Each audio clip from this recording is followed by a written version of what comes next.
Hello student,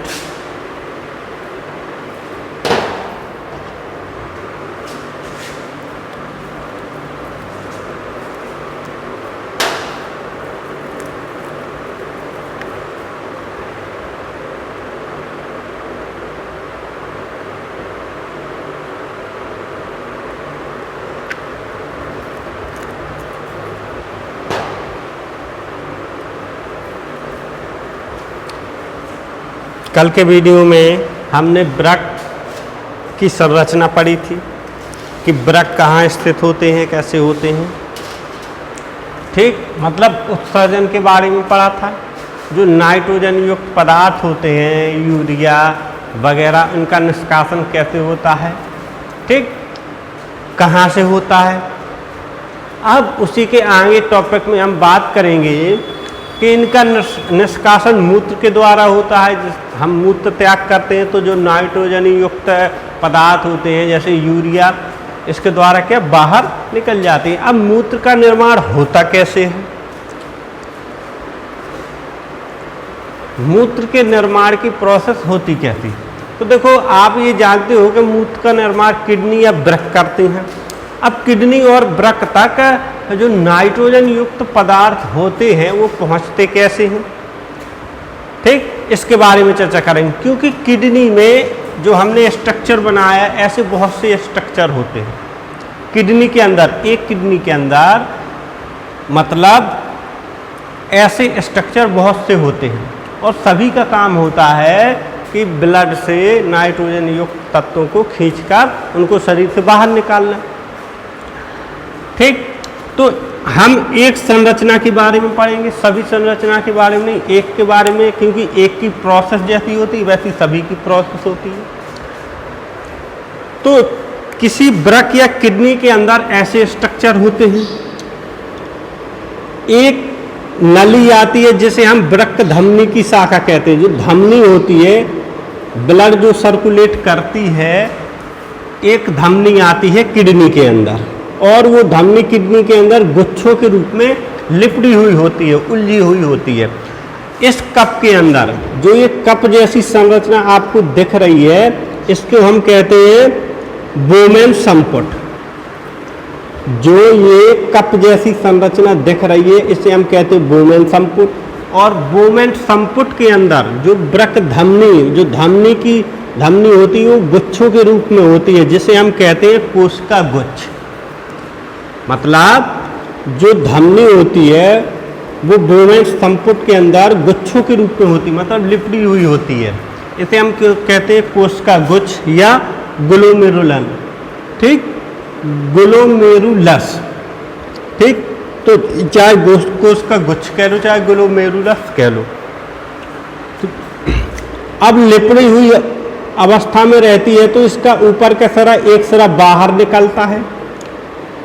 बाहर निकल के जो बोमेन संपुट के पास का सिरा होता है उसे कहते हैं समीपस्थ संचलित नलिका या समीपस्थ कुंडलित नलिका। और जो सिरा दूर होता है बोमेन संपुट से उसे कहते हैं दूरस्थ संचलित नलिका या दूरस्थ कुंडलित नलिका। ये जो होता है, इसी से जो मूत्र होता है वो कहाँ जाता है, मूत्राशय में जाता है। ये संग्राहक वाहिका है, इसी के माध्यम से मूत्र कहाँ जाता है, मूत्राशय में जाता है। अब देखो इसमें प्रोसेस क्या होती है कि कोई जैसे ब्लड आया, धमनी के द्वारा ब्लड आया और कहाँ पहुँचा, कोशिका गुच्छ के द्वारा बोमेन संपुट के बीच में पहुँचा। जब बोमेन संपुट के बीच में पहुँचता है तो निस्यंदन के द्वारा जो ब्लड में उपस्थित नाइट्रोजन युक्त तत्व होते हैं, जैसे यूरिया होता है, नाइट्रोजन होता है, कुछ मात्रा में जल भी होता है, ठीक, तो उस जल को अवशोषित करके यहाँ पर रख लेता है, बाकी ब्लड को साफ करके वापस भेज देता है। ठीक, जब यहाँ रख लिया तो बोमेन संपुट के द्वारा इधर आता है। ठीक, अब इधर फिर से इसका पुनरावशोषण होता है और सभी नाइट्रोजन युक्त तत्व को इस नलिका के द्वारा नीचे की ओर भेज दिया जाता है, ऐसे ऐसे। जितने नाइट्रोजन युक्त तत्व हैं, यूरिया होते हैं, नाइट्रोजन युक्त तत्व होते हैं, जल होता है एस्ट मात्रा में, वो गोमेन संपुट के द्वारा ऐसे ऐसे नली के द्वारा भेजा जाता है। ऐसे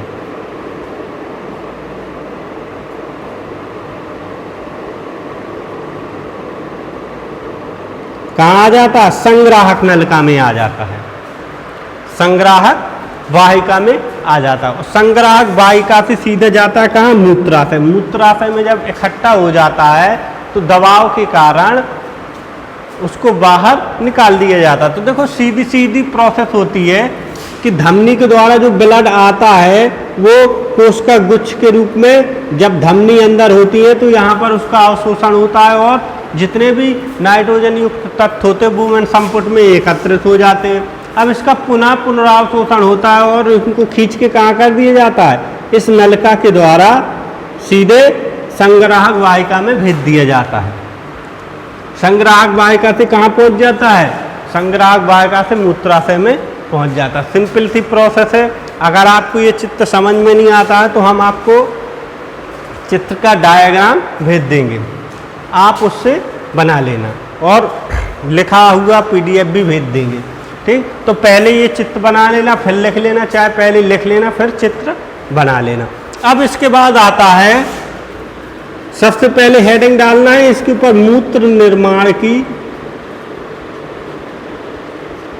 क्रिया विधि। इसके बाद आपको डालना है अपोहन। अपोहन होता है डायलिसिस। कभी कभी क्या होता है, कुछ व्यक्तियों में किडनी में संक्रमण हो जाता है या किडनियां काम नहीं करती हैं, तो क्या होता है कि शरीर से नाइट्रोजन युक्त तत्व निकालना बहुत ज़रूरी होता है। जिनमें नाइट्रोजन की मात्रा ज़्यादा होती है या यूरिया ज़्यादा होता है, इनको निकालना बहुत ज़रूरी होता है। अगर ये निकलेंगे नहीं तो ये विषैले पदार्थ होते हैं, शरीर में नुकसान पहुंचाते हैं, इसलिए इनको कंटिन्यू निकालते रहना ज़रूरी होता है। तो एक मशीन आती है जिसे डायलिसिस मशीन कहते हैं। उसमें क्या होता है, बुक में आपका चित्र बना है अपोहन का, कि नली के द्वारा एक सिरा, मशीन की जो एक नली होती है उसको सिरा में जोड़ दिया जाता है, ये और दूसरी नली को धमनी में जोड़ दिया जाता है। तो धमनी से जो शुद्ध रुधिर होता है जिसमें नाइट्रोजन युक्त, वो अशुद्ध रुधिर होता है जिसमें नाइट्रोजन युक्त पदार्थ होते हैं, वो धमनी के द्वारा मशीन के अंदर जाता है। मशीन में सेम यही प्रोसेस रहती है। जो छन्नियाँ, जो कोश का गुच्छ होता है वो छन्नियों का काम करता है, रुधिर को छानता है। ऐसे ही उस मशीन में उपकरण होते हैं जिससे ब्लड में जो नाइट्रोजन युक्त तत्व होते हैं वो बाहर निकाल दिए जाते हैं और दूसरी सटक जो लगी रहती है स्राव की, फिर से स्राव के द्वारा शरीर में उनको भेज दिया जाता है। तो वो प्रक्रिया कहलाती है अपोहन की प्रक्रिया या डायलिसिस की प्रक्रिया। अगर किडनी काम नहीं करती है तो उसका डायलिसिस किया जाता है और शुद्ध रुधिर को वापस शरीर में भेजा जाता है। तो ये तो हो गई अपोहन डायलिसिस की प्रक्रिया। तो सबसे पहले लिखेंगे मूत्र निर्माण की क्रिया विधि, इसके बाद लिखेंगे, हेडिंग डालेंगे अपोहन या डायलिसिस। अपोहन हमने आपको बता दिया था, कृत्रिम विधि से क्या करते हैं, कृत्रिम विधि से ब्लड से या शरीर से नाइट्रोजन युक्त तत्वों को बाहर निकाला जाता है, ये होता है डायलिसिस। अब इसके बाद आती है कृत्रिम वृक्क या आर्टिफिशियल वृक्क किडनी। कृत्रिम वृक्क क्या होते हैं, जो डायलिसिस मशीन होती है उसी को हम कृत्रिम वृक्क कह सकते हैं, क्योंकि कृत्रिम विधि से हानिकारक पदार्थों को बाहर निकालना ही कृत्रिम वृक्क का काम होता है। तो जो डायलिसिस मशीन होती है उसे ही हम कृत्रिम वृक्क कहते हैं, या मशीन होती है उसे कृत्रिम वृक्क कहते हैं। जो मशीन अपोहन की प्रक्रिया में यूज की जाती है उसे हम कृत्रिम वृक्क कहते हैं। इसके द्वारा भी हानिकारक या नाइट्रोजन युक्त पदार्थों को बाहर निकाला जाता है। और प्राकृतिक वृक्क क्या हैं, जो नेचुरल इंसान में होते हैं वो होते हैं प्राकृतिक वृक्क। ठीक।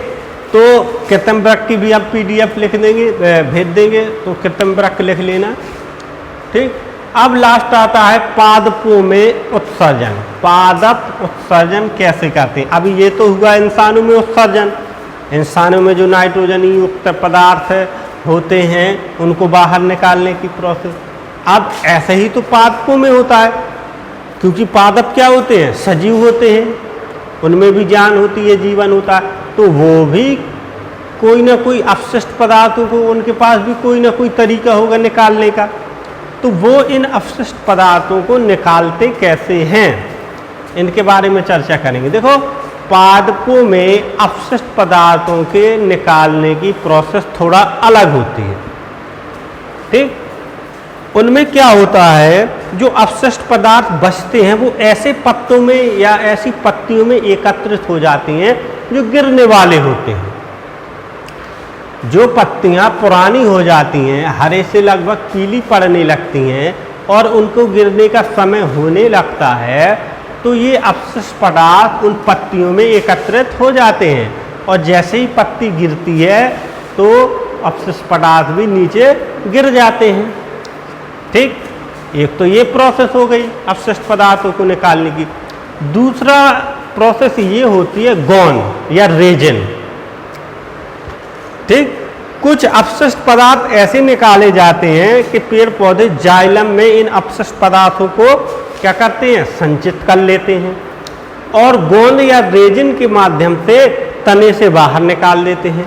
आपने कई पौधों में देखा होगा कि उनके तने की छाल के ऊपर गोंद या रेजिन की एक गाढ़ा द्रव चिपका सा रहता है, जिसे हम गाद बोलते हैं ना, गाद।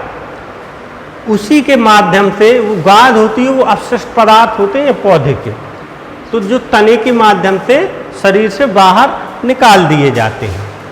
ठीक। ये तो हो गया पौधों में उत्सर्जन। एक प्रोसेस और होती है, कुछ पौधे जड़ों के द्वारा भी जमीन में सीधे अपशिष्ट पदार्थों को निकाल देते हैं। जमीन में जो जड़ें होती हैं, जड़ों के द्वारा भी अपशिष्ट पदार्थों को निकाल देते हैं। ठीक। तो ये तो पौधों में अपशिष्ट पदार्थों को बाहर निकालने की बात हुई।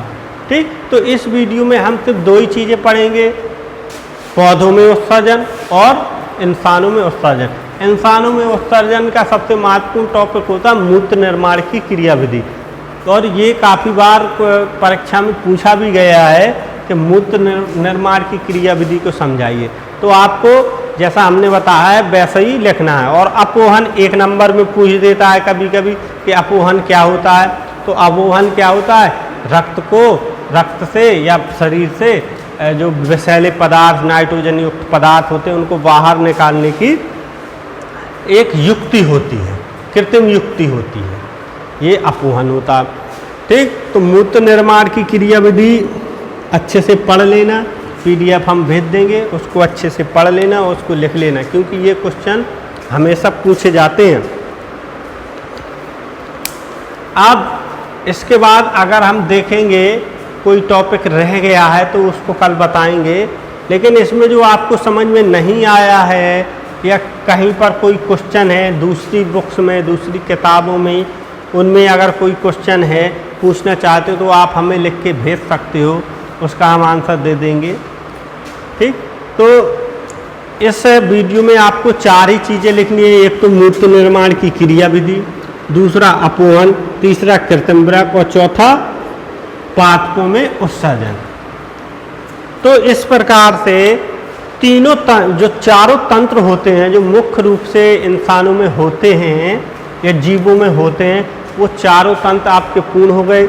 नंबर 1 श्वसन तंत्र, नंबर 2 पोषण, नंबर 3 वहन और नंबर 4 उत्सर्जन। ये चारों तंत्र आपके हो गए। और जो आपका पहला चैप्टर है उसमें ये चारों तंत्र का विवरण ही दिया है।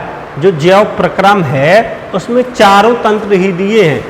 पहले जो पुरानी किताब थी उसमें ये चारों तंत्र अलग अलग चैप्टर में थे, जो नई किताब आई उसमें ये चारों तंत्र एक ही चैप्टर में कर दिए। तो पहले चैप्टर में ये चारों तंत्र ही है। अगर इसमें और कुछ टॉपिक नहीं बचता है तो हम अगले वीडियो में अगला चैप्टर पढ़ाएंगे। इस वीडियो में ये चैप्टर ख़त्म हो चुका है। ठीक।